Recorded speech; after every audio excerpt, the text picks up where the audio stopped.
नमो राघवाय, नमो राघवाय। यह दिशा रानी की चौथी कथा है, आप लोग श्रवण करें। बोलो दिशा रानी मैया की जय। एक राजा था, उनकी रानी बड़ी सुकुमार थी। वह फूलों की सेज में सोया करती थी। एक दिन फूलों की सेज में एक कच्ची कली बिछ गई। उस रात्रि को रानी को नींद नहीं आई। राजा ने पूछा, प्रिय आज तुम को नींद क्यों नहीं आती, क्या कोई पीड़ा है? तब रानी बोली कि महाराज आज सेज पर कच्ची कली रह गई, वह मेरे शरीर में गड़ती है, इसी पर नींद नहीं आती। उसी समय ज्योतिष स्वरूप दीपक हंसा। वह देखकर राजा ने हाथ जोड़कर ज्योतिष स्वरूप से प्रार्थना की, स्वामी आप क्यों हंसे, कृपा कर इसका भेद बताइए। ज्यों ही स्वरूप ने पुनः हंस करके उत्तर दिया कि अभी तो रानी कच्ची कली के कारण उपस्थित हो सकती है, कल सवेरा होती जब सिर पर बोझ ढोएगी तब क्या होगा?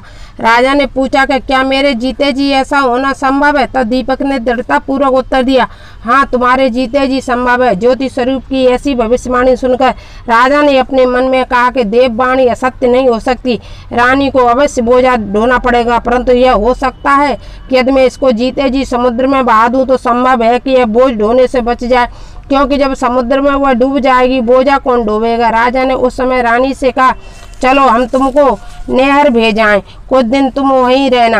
रानी ने कहा कि मेरे नहर में तो कोई भी नहीं है, वहाँ किसके यहाँ रहूंगी? राजा ने जवाब दिया कि तुमको मालूम नहीं है, तुम्हारे गोत्र संबंधी बहुत अच्छी दशा में है, मैं उन्हीं के पास तुमको भेज देता हूँ। रानी नहर जाने को तैयार हो गई। उसने राजा की आज्ञा अनुसार बहुमूल्य आभूषणों से अपने को संवार कर तैयार किया। तब राजा ने उसे संदूक में बिठाकर नदी में बहवा दिया। वह नदी समुद्र में ऐसी जगह जाकर मिलती थी जहाँ उस राजा के बहनोई का राज्य था। समुद्र में मोती के सीपे निकाले जाने पर राजा का ठेका था। रानी का संदूक बहता हुआ जब उस जगह पहुंचा तब राजा ने मल्लाहों को हुक्म देकर संदूक को पानी से बाहर निकाल लिया और उसे महल में भेजकर हुक्म दिया कि संदूक को अंदर मेरे सोने के कमरे में रखवा दिया जाए, जब तक मैं न जाऊं उसे कोई छुए भी नहीं। राजा ने शयनागार में संदूक को पहनते ही रानी ने सुना कि राजा ने उसे समुद्र से निकलवाया है। तब वह फौरन उसे देखने के लिए चली गई। उस समय पहरेदार वहां से हट गया था। रानी ने कौतुक बस संदूक खोला। उसने देखा कि उसके भीतर एक सर्वांग सुंदरी 16 श्रृंगार किए हुए आभूषण पहने बैठी है। रानी ने अपने जीने में सोचा कि अगर राजा इसको इस दशा में देखेगा तो इसी का ही हो जाएगा, मुझको त्याग देगा, इसलिए स्त्रियों की हुलिया बिगाड़कर संदूक में बंद कर दिया जाए। तदनुसार उसने रानी के जेवर कपड़े सब उतार कर उसे मैले कुचले कपड़े पुराने कपड़े पहना दिए और संदूक बंद करवा दिया। राजा जब बाहर से महल में आया तो उसने रानी को अपने सोने के कमरे में बुलाया और पूछा कि क्यों रानी, तुमने देखा इसमें क्या है? रानी ने जवाब दिया कि मैंने कुछ नहीं देखा सुना, क्या नहीं है। राजा ने रानी के सामने संदूक खुलवाया तो उसमें फटे पुराने कपड़े पहने एक भिखारिन सी दिख पड़ी। रानी ने कहा कि यह तो कोई निर्वासित भिखारी नीच जाति की दिखाई देती, इसको कारखाने में भिजवा दिया जाए। वह लड़की लकड़ी ढोती रहेगी और खाना खाती रहेगी। जब रानी ने यह सोचा, राजा ने रानी के कहे अनुसार उसे कारखाने में भेज दिया।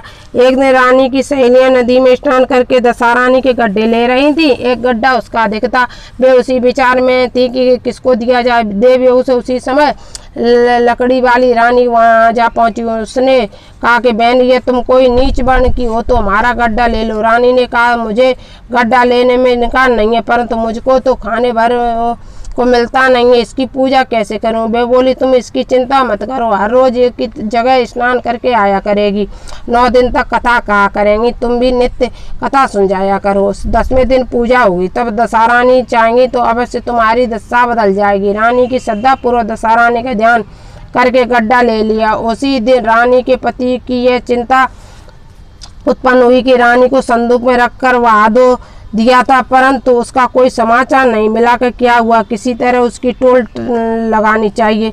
अस्तु राजा एक नौकर पर नौका पर सवार होकर नदी द्वारा यात्रा करते हुए अपने बहनों की यहाँ पहुँचा। संध्या को बियारू करके जब वह लेटने लगा तब बहन ने बोला कि मेरे हाथ पैरों में बहुत दर्द है, किसी दबाने वाली को बुला दो। तब उस राजा ने लकड़ी ढोने वाली भिखारिन को हुक्म दिया कि आज की रात तू मेरे भाई के पैर दबा दे। वह बड़े संकोच में पड़ गई। उसने जी अकेले संकल्प विकल्प करती थी कि घर पुरुष का शरीर छुए तो पर पुरुष का शरीर छुए तो कैसे छुए। रानी बराबर अपनी बात पर जोर दे रही थी, इसलिए लाचार होकर उसे स्वीकार करना पड़ा कि राजा के पैर दबाते दबाते रानी उसके पांव पर पद्म देख चुपचाप रोने लगी और उसके आंसू राजा के पैर पर टपक पड़े। तब उसने पूछा कि क्यों री दासी रोती है, तू अपना भेद मुझे बता, मेरे कारण तुझे किसी प्रकार की हानि न पहुंचेगी। तब वह बोली कि जैसा पद्म आपके पैर में वैसा ही पद्म मेरे पति के पैर में था। पहले दिनों की याद आने से मुझे रुलाई आ गई। तब राजा बोला कि मैं समझ गया, अब तू पैर मत दबाओ, आराम से सो। जो तुम्हारे भाग्य में लिखा था वह तुमको भोगना पड़ा। मैंने उसको टालने के लिए उपाय रचाया था, उल्टा उल्टा नतीजा हुआ, तुमको मेरे जीते जी लकड़ी ढोनी ही पड़ी। राजा ने अपनी धोती उतार रानी को दे दी। रानी ये कोने पड़कर सो गई। बहुत दिन चढ़ गया परंतु राजा सोकर नहीं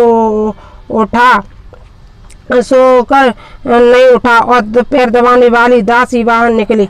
तब उसकी बहन को चिंता हुई। थोड़ी देर बाद दासी बाहर निकल आई और कारखाने में काम करने चली गई। रानी ने अपने भाई के पास जाकर उसे जगाया। तब वह बोला कि मेरे माथे में पीड़ा है, मैं अभी नहीं उठूंगा। तो इस समय मेरा जी बहुत व्याकुल हो रहा है, मैं तुझे अधिक मत सताओ।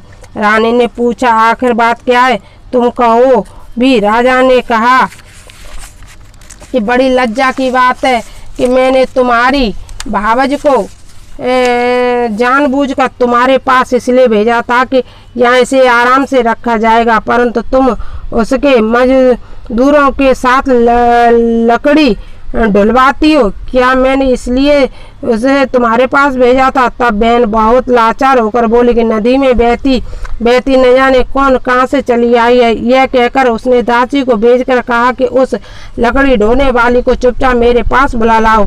जब दासी रानी आई तो उसकी ननंद ने आदरपूर्वक उसके पैर पकड़े और विनती भाव से माफ़ी मांगी। कुछ दिनों बाद बहन के पास रहने के पश्चात राजा अपनी रानी के साथ लेकर अपनी राजधानी लौट आया। रानी ने अपनी महल में पहुंचकर सुहागिनियों नौता धूमधाम से दशहरानी के गड्ढे की पूजा की और गांव भर में ढिढोरा फेर दिया कि आज से अमीर गरीब सब दशहरानी का गड्ढा लिया करेंगे। जिस किसी के पास पूजन पान की सामग्री की कमी हो वह राजा के कोठरी में ले जाया करे। जिस प्रकार दशहरानी ने सुकुमार रानी के दिन फेरे वैसे ही वह सब भक्तों के दिन फेरे। श्रोता वक्ता सभी का कल्याण हो।